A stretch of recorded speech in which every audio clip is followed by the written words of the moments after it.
What is the ultimate goal for scientific advancement? For life as we know it? For the human race? Technology has allowed us to alter our world at fundamental levels in the modern era, as we've grown to understand more and more about the universe. Meanwhile, measures like the Kardashev scale help to plot where we might be heading. So today, let's take it to the very top.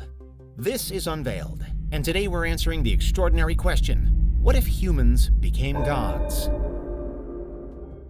Do you need the big questions answered? Are you constantly curious? Then why not subscribe to Unveiled for more clips like this one, and ring the bell for more thought-provoking content. Probably the most well-known depictions of gods are of magnificent beings possessing various values that we humans see as ideal or perfect. Religious texts like the Bible tell us that while we were created in God's image and likeness, we've become essentially flawed, while God himself remains flawless. Modern theism tends to paint a god as being with infinite power, plus endless knowledge, morality, and omnipotence. Gods are always, in whichever way, above mere mortals. We pitch them as though they're basically running things from behind the scenes. But this actually wasn't always the case. If we look back to earlier religions and belief systems, especially polytheistic ones, we encounter deities that are rife with error and immoral behavior. The gods of Greek mythology, for instance, engaged in many acts considered cruel or barbaric, including murder, cheating, betrayal, and torture. Hades, the god of the Greek underworld, kidnapped the goddess Persephone and forced her to live with him. Kronos ate his own children, while Thor of Norse fame would frequently slaughter and eat his own pair of goats before resurrecting them and putting them through the ordeal over and over again. Freya, the Norse goddess of love, started a bloody human war, according to legend, killing countless soldiers just to obtain a necklace. All to say, gods are a complex concept. Still, many civilizations have certainly idealized the prospect of becoming a god. Ancient stories often tell of demigods who are human but possess some divine powers from birth. They bridge between here, the flawed and often terrible mortal world, and there, the faultless and spectacular immortal plane. And as such, they're vitally important in the mythologies of the Chinese, Japanese, the Celts, the Greeks, in Hindu scripture, and more. Demigod has even been a title given to some historical figures who seemed to be more than human. Alexander the Great referred to himself as the son of Zeus. The Buddha was a regular human who was later deified, as was the ancient king Gilgamesh, the central character in the Epic of Gilgamesh, which is held to be one of the oldest stories ever written. But ultimately, a demigod's powers are limited. A full god, on the other hand, is without limits of any kind. They can control the fabric of space-time, manipulate the laws of the universe, and create entire worlds. The thing about the Kardashev scale and other similar civilization ranking systems is that theoretically it imagines that one day this level of power should be achievable through science and technology. It posits that many of the individual characteristics and capabilities of gods are theoretically possible. The instant creation of life, for example, perhaps doubles up as the building and switching on of fully conscious AI. Machines that it's predicted will soon be capable of thought, feeling, and reasoning, just like humans are. To those robots, might we, their creators, stand as gods in their minds? Changing life in an instant looks increasingly as though it'll soon be possible too, thanks to gene editing tools like CRISPR-Cas9. The idea of customizing life then, of creating it in our own image, actually isn't that far off. Next, there are plans to use similar technology to breathe life back into extinct species, such as the woolly mammoth. Should that come to pass, then we'd have a divine-like dominion over the dead as well. And then there are the various proposals being made today toward immortality.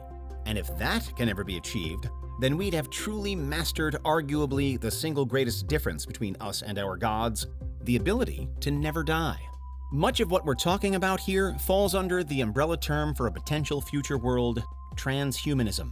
Through things like reverse aging technologies, part artificial bodies, mind uploads, and consciousness drives, the idea is that we will one day move beyond human. We'll redefine our species and thereby accelerate our own possibilities. We'll accelerate along the road to becoming gods. And from there, in this future time with so much more of reality open and available to us, is it so hard to imagine that we could be manipulating space and time too? Right now, we have a reasonable knowledge about the universe and quantum physics, the macro and micro worlds, but we also know that there's so much more left to learn. And as transhuman entities, that's just what we'll do. But what does life actually look like for this future version of ourselves? What implications would human gods have for society and civilization? There'd undoubtedly be much that would change, but perhaps a surprising amount would also stay the same. Money would be pointless. Gods can basically create whatever they want, so currency would be phased out entirely. But if everyone became a god, it stands to reason not everyone would be equally as powerful, or not everyone would have identical powers at least. So while material wealth might be a thing of the past, perhaps hierarchies would still exist. Generally speaking, the most powerful and important ancient gods were those with abilities that were most needed or desired. Among the most ardently worshipped Egyptian gods, for example, were the ones that governed the afterlife, the ones that brought the sun, and those that provided their people with knowledge and wisdom. Which skills and values would be most prized in a transhuman God versus God world? Of course, there's also the possibility that we'd stick with our democracy despite all of our godliness and vote on a head god to run things. But again, which gods and personalities would be most likely to get elected? One seeming positive to humans becoming gods should be no more war, mainly because no one can die anymore, so fights and wars would solve nothing. There is still a darker side, however.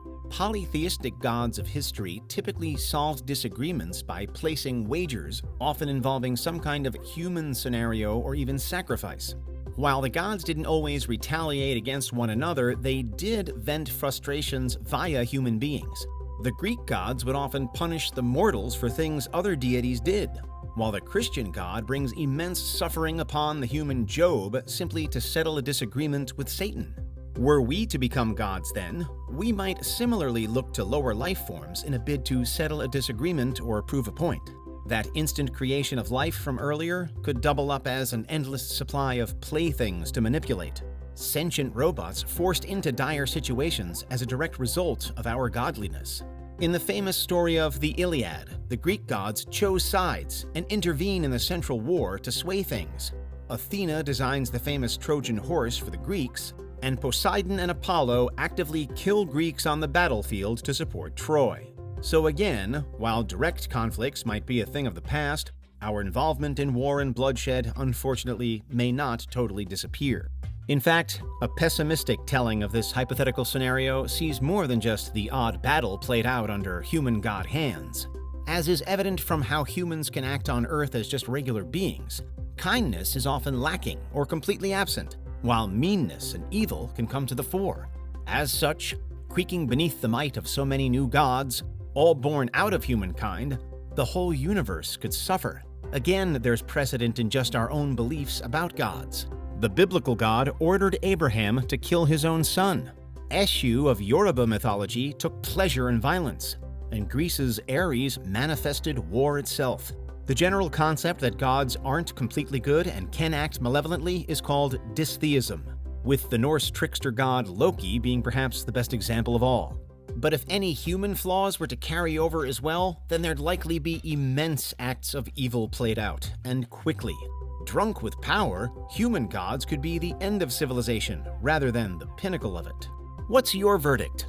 Could we be so unkind? Or might the very fact that we'd have made it to God level mean that we'll have also shed all of our worst traits by that time? Is that the true nature of civilization advancement? Simply to find a way to live in total harmony? But then again, there's an irony at play. Because were we to reach that state of bliss, would we then become bored and listless?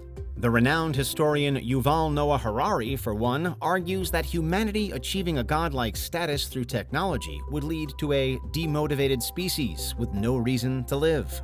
In his book Homo Deus, he writes, quote, "Is there anything more dangerous than dissatisfied and irresponsible gods who don't know what they want?" End quote. For that is essentially what we could become.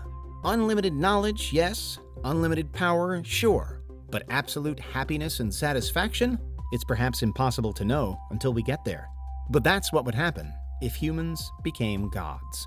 What do you think? Is there anything we missed? Let us know in the comments. Check out these other clips from Unveiled, And make sure you subscribe and ring the bell for our latest content.